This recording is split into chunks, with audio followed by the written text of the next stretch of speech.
நம்ம லைஃப்ல நம்ம கிட்ட யாராரும் வந்து கேட்கும் போது எல்லாருக்கும் ஆன்சர் பண்ணணும் தேவையில்லை. இப்படியே ஒரு வாட்டி சிங்கம் நடந்து போயிட்டு இருந்ததாமா.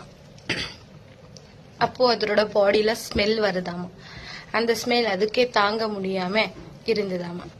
அப்படியே போயிட்டு இருக்கிற ரேபிட் கிட்ட கூப்பிட்டுட்டு, என் பாடியில ஸ்மெல் ஏதாவது வருதா உங்களுக்கு அப்படி கேட்டாங்களாமா. அதுக்கு ரேபிட் வந்து, ஆமா ரொம்ப ஸ்மெல் வருது அப்படிதான் சொன்னாங்களாமா. என் பத்தியே எப்படி சொல்றியா நீ அப்படி சொல்லிட்டு அந்த ரேபிட்டை புடிச்சு சாப்பிட்டாங்களாமா சிங்கம். நெக்ஸ்ட் அப்படியே போயிட்டு இருக்கும்போது டீர் பார்த்தாங்களாமா. அந்த டீர் கிட்டயே போய் என் பாடியில ஸ்மெல் வருதா அப்படியே கேட்டாங்களாமா. கேட்கும் போது அந்த டீரு அந்த ரேபிட்டை சாப்பிட்றத பாத்துருச்சாமா. அதனால இல்ல உன் பாடியில எந்த ஸ்மெல்லு வரல அப்படிதான் சொன்னாங்களாமா. என்கிட்டயே பொய் சொல்றியா நீ அப்படி சொல்லிட்டு அந்த டீருவும் சாப்பிட்டாங்களாம்.